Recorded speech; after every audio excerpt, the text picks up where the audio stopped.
AI says it knows me, knows everyone who shops on their marketplace, even you. So I let it describe me. It knows I have a dog. It got a few of my category interests right, my favorite brands sparingly, and then it confidently missed the one thing that I have explicitly told it about myself. It got a narrow part of me right, but the part that it missed is exactly where your brand wins. Amazon recently killed Rufus, their AI shopping assistant. What really happened is they merged it into Alexa for shopping. And if you sell on Amazon, you've probably been bombarded with a wave of content telling you how this news is going to completely upend your strategy and that you must act now or you're going to lose big. That kind of news sounds and feels earth-shattering, so it's no wonder that a lot of people, maybe even you, are panicking. But the disruption doesn't actually mean what you think it does. And I want to show you exactly why. I keep seeing so many people talking about this and totally losing the plot, largely because the most important stakeholder is conspicuously missing from the conversation. The part of the story that you should actually be paying attention to is not the tech. It's whether and when any of this changes how customers buy, because that's the real thing that matters for your brand. All of this everything is changing, Rufus is dead content is making a lot of brands second guess strategies that are working. And that's one of the real risks in this new AI enabled e-commerce reality, which is that it's so much easier to make the wrong moves because of all the noise. For some business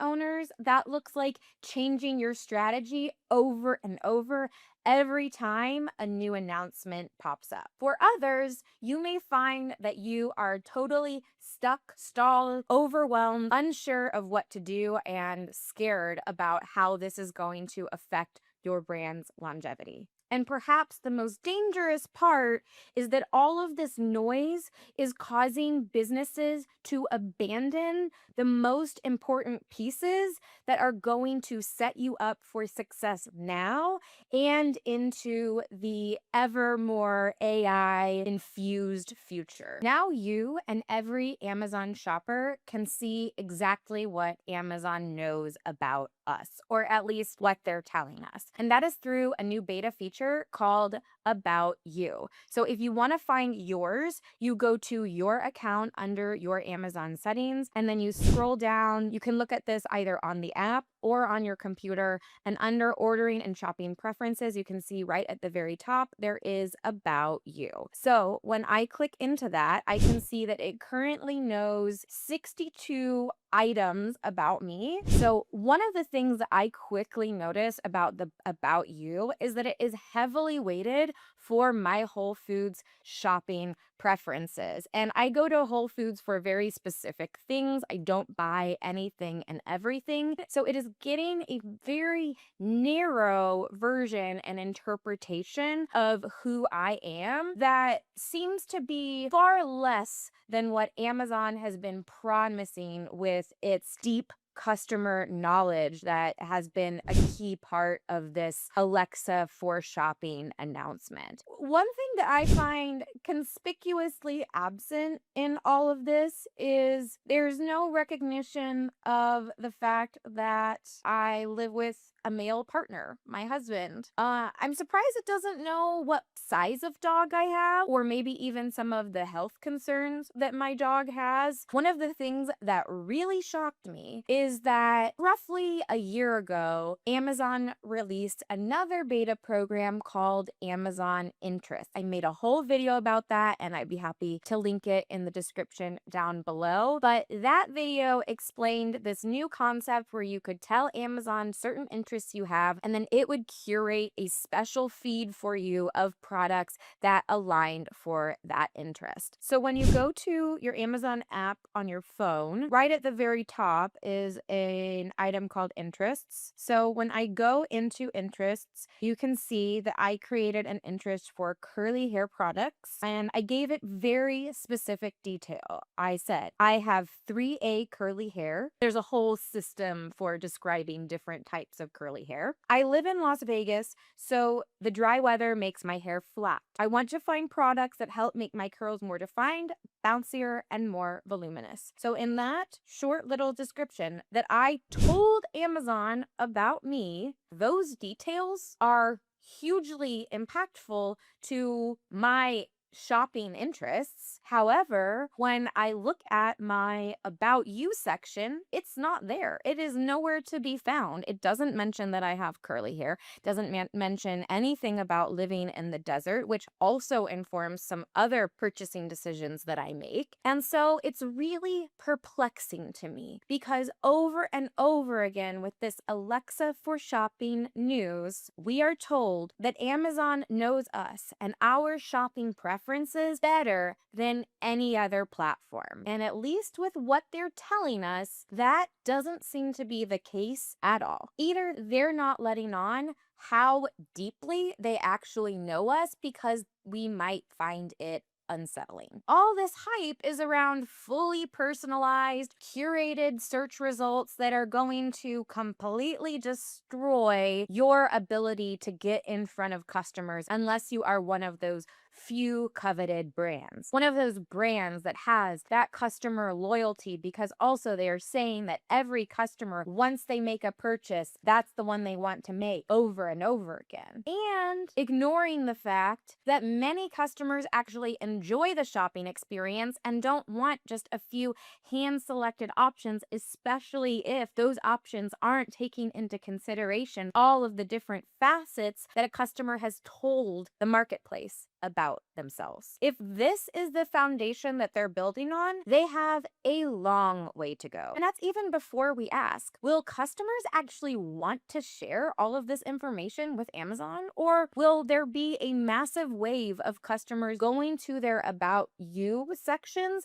and removing everything that Amazon says they know about them? One of the really big pieces of this story that has gotten blown out of proportion is this idea that Alexa for shopping can anticipate a customer's needs and totally eliminate the opportunity for new brands to be able to make headway with customers who are buying items on repeat. Essentially, this idea of entrenching customer loyalty. And the fact of the matter is that that is very overstated. It applies only to a select type of purchase and a select type of customer. When I saw this news, it made me immediately think about recently I needed to replace one of the filters for my reverse osmosis system in my house. And it gave a little beep, beep, beep. I opened the Amazon app and Amazon knew based on how often somebody needs to replenish these filters that it was probably time for me to buy a new one. And so without me even having to ask, right on the home page, and I wish I took a picture, but I didn't. It was some kind of reorder suggestion. Right at the very top, I couldn't miss it. It was like it knew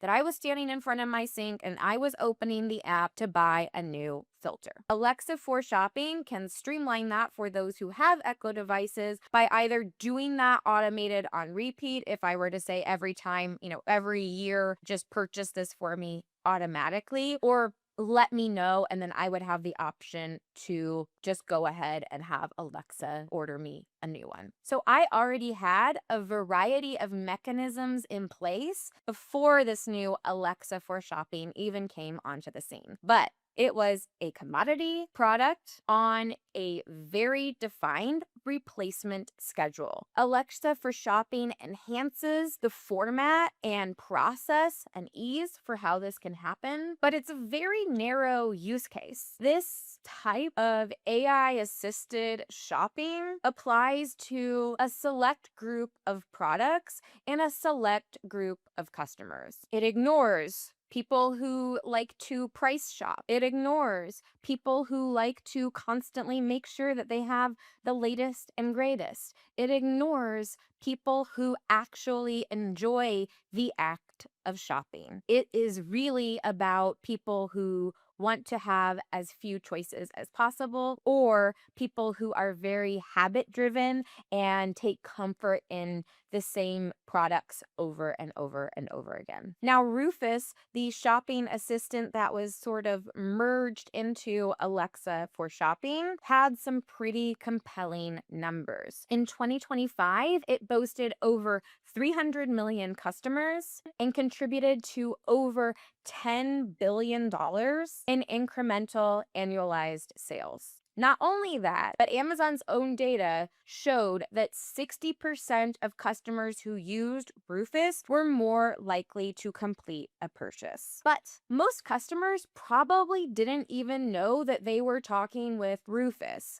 because it shows up in so many different places on Amazon, and it has really solved one of the biggest friction points for customers trying to find products on the marketplace. Not necessarily because of its ability to curate a very specific selection of products, but the way it helps you compare different products to really understand which one is best for your needs, to help answer questions that are not always obvious when trying to uh, digest an entire product page, and even to be able to see whether you're actually getting a good price on the purchase that you're making. But loyalty isn't the only part of this story that has getting overblown buzz. Because another thing that there has been a lot of chatter about is voice shopping. You might assume from a lot of the news that every Amazon shopper would just simply prefer to talk to their phone or their Echo device rather than shop.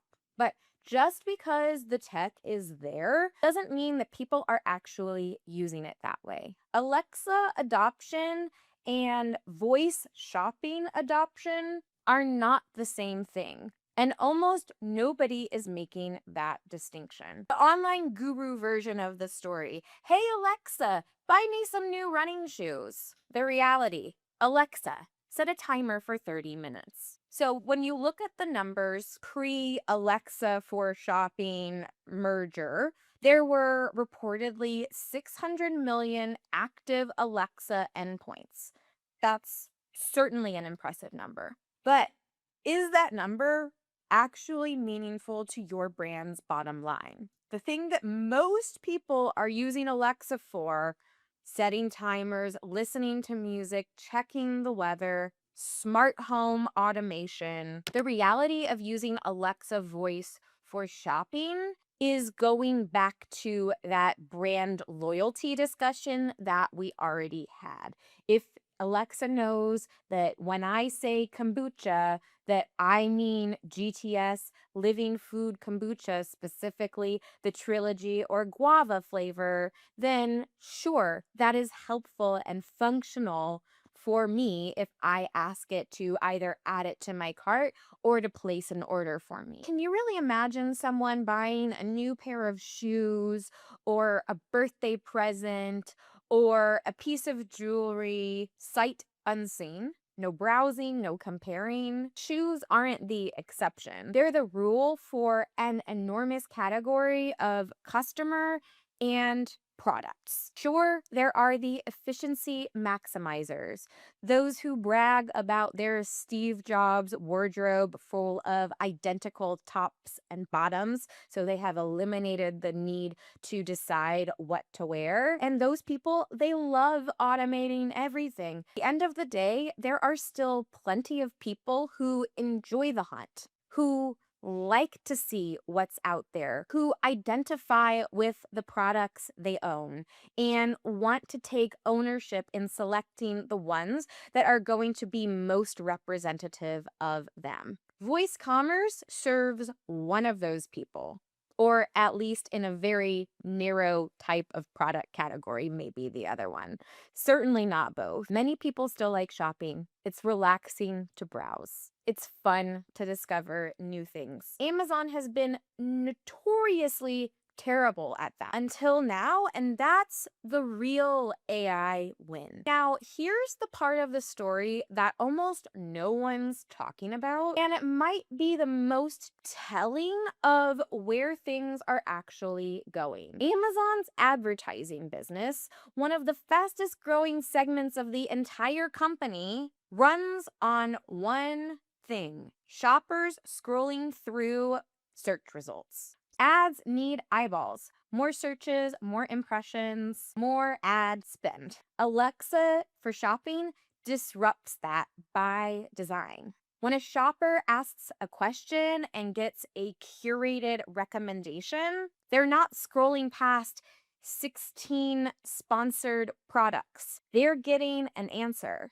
The advertising surface area shrinks. Amazon built the ad empire first and is now performing open heart surgery on a patient who's still running a marathon. The search bar has been responsible for helping generate over 69 billion annual ad revenue. Amazon has confirmed that ads will appear where relevant. They just haven't figured out the format yet. This is going to create a strong friction point that Amazon is going to need to reconcile, and without doing so, faces a significant blow to one of their primary revenue engines. Now, they're not avoiding an AI curated shopping experience similar to an AI overview in Google. They're doing it anyway, in spite of the fact that it might threaten a significant line item in their P&L, which tells you how seriously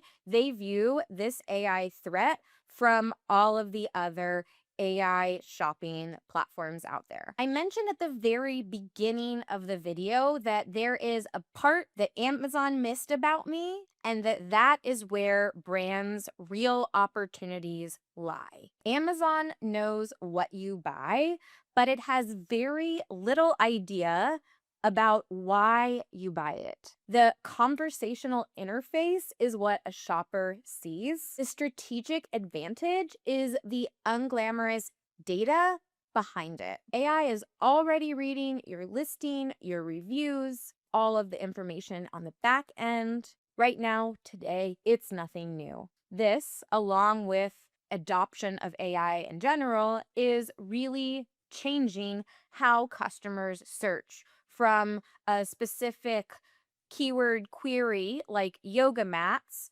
to what are the best yoga mats for a beginner practicing at home. Listings that really understand who is their ideal customer and who they are deeply as a brand and where they really shine are the ones who win. Listings that just stack keywords or try to figure out how to cram hidden words into images. Those are hacks that are really not going to get you very far in the long run. Now, the comparison feature is a double-edged sword. If your listing wins, amazing.